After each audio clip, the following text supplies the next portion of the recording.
Muhammad had spoken about jihad while the Muslims still lived in Mecca. But the new revelations now stressed a different side of jihad. They came at a time when Muslims in Medina were fighting for survival, for most had not been permitted by the Quraysh to leave Mecca with any valuables. When Muhammad and his followers arrived in Medina, of course they were then, in a sense, exiles from their hometown. They were, to put it bluntly, unemployed. They didn't have any obvious source of support. They weren't date farmers, and all the available land in this agricultural settlement was already spoken for. So they began to make raids. God had given Muslims the order to struggle. Now God's revelations allowed that struggle to include the right to survive. And so you also see the way in which jihad then comes to be defined as the right, and indeed at times the obligation of Muslims, both as individuals and of the Muslim community itself, to defend itself, to engage in defensive warfare. Armed with the Quran's approval of defending their community, Muhammad chose a traditional Arab solution: defend yourself by attacking.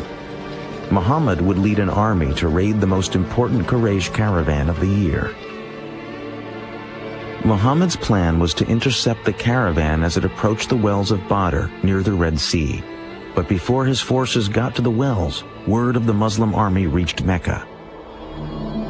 Quraysh leaders were outraged that Muhammad would attempt to capture their caravan. 1,000 men marched out of Mecca to meet the Muslim army. Muhammad now knew the Quraysh would force him to fight.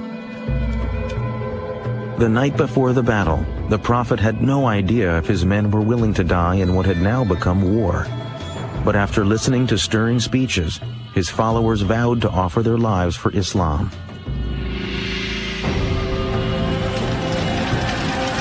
The Quraysh army outnumbered the Muslims by 3 to 1. But as the battle began, Muhammad revealed he had a great sense of tactics, and his warriors fought with ferocity. The Quraysh leaders had believed a show of force would be enough to defeat the Muslims. But by midday, it was the Meccan army that panicked and fled the field. The dedication and cohesiveness of the Muslim army had saved Islam. Now Islam would reveal itself to be not only worthy of victory, but capable of compassion as well. After the first victory that the Muslims achieved at the Battle of Badr, the Muslims began in the usual Arab way to kill all the survivors, and Muhammad immediately had a revelation to say, no, this must stop. There must be no killing of survivors. Muhammad had set his eye on a more distant goal. The Muslim warrior's enemy of today must tomorrow become his brother in faith. Say to those who are captives in your hands, if Allah findeth any good in your hearts, He will give you something better than what has been taken from you, and He will forgive you. The victory at Badr had great consequences. After the battle, converts from all over Arabia began to flock to Medina. Like the Muslims, these converts saw the victory as a sign of God's salvation and protection, similar to God's parting of the Red Sea for the Israelites. The Battle of Badr has enormous significance to the Muslim community, and I think that was the first political act that was successful, which cemented the vision or the dream that Islam could establish a community. Islam could become a civilization. For 3 more years, the Quraysh army would try and destroy the Muslim community. They would win some battles, but always Muhammad and his followers struggled and survived as their numbers continued to grow. As the Meccan army struggled home after a final unsuccessful battle, their leader was at last forced to admit, every man of sense now knows Muhammad has not lied. Medina and the Muslim community were finally safe from attack. The Prophet was now poised for the final step in the pursuit of his destiny. That step would be his return to the holy city of Mecca.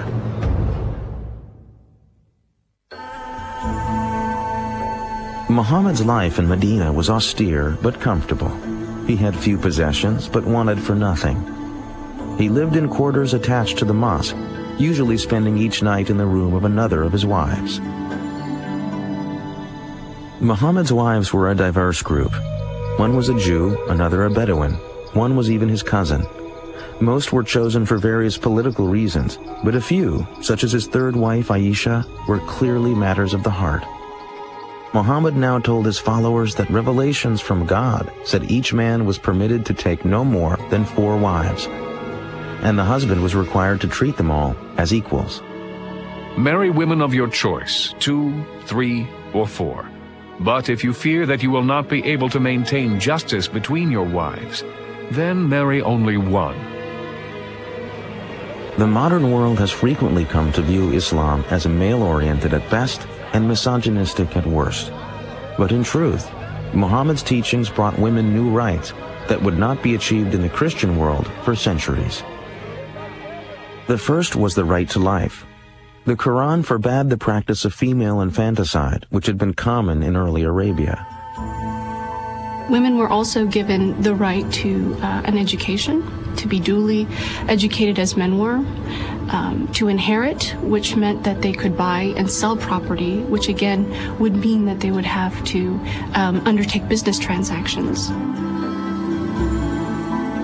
The custom of Muslim women wearing veils is mistakenly pointed to as another indication of Islam's prejudice against women.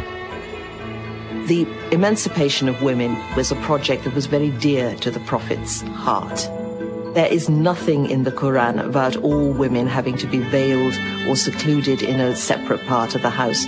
This is a practice that the Muslims picked up 3 or 4 generations after the death of the Prophet. I feel that being a contemporary educated woman is far more in line with what the Prophet would have aspired for a woman than what we've seen maybe throughout recent Islamic history.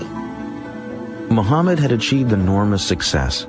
His followers had grown in less than 20 years from a handful to thousands of converts. But he could not complete his mission so long as the holy site of the Kaaba remained home to idols. In January of the year 630, Muhammad set out for Mecca at the head of an army of 10,000. As the Muslims approached the holy city, Meccan people made no attempt to resist. It was clear that the old gods of the Quraysh were powerless in the face of Islam. The Prophet had no desire for blood. He issued an amnesty as a symbol of his wish to unite all people as the children of one God. The only victims he sought remained sitting in the Kaaba. The Prophet entered the holy structure and proceeded to lead the destruction of all 365 idols as he recited the verse, "The truth has arrived and vanquished falsehood." Muhammad had validated his vision and proclaimed to the world the force and vitality of Islam. By the time of his death, June 632, the Prophet had brought peace to Arabia. He had transformed a religion of many gods into a powerful monotheism based on a moral and ethical guide for daily living. But Muhammad's death was actually the birth of the great age of Islam. Within 100 years, the words of the Prophet spread from Arabia to the world. As Arab culture mixed with Greek and Byzantine learning, an era of Islamic enlightenment brought enormous advances in mathematics, astronomy, medicine, literature, and architecture.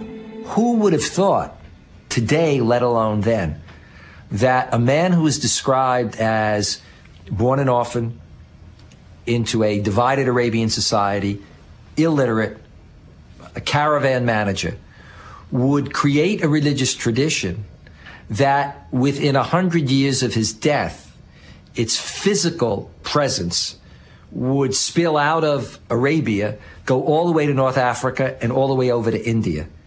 And he always warned his followers not to make him into a Jesus, not ever to say that he was divine.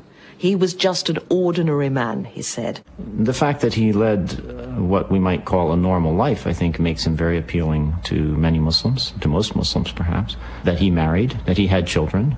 These are all things, I think, that make him very approachable as a model for people. So many centuries after it ended, Muhammad's life remains the foundation of the faith he founded.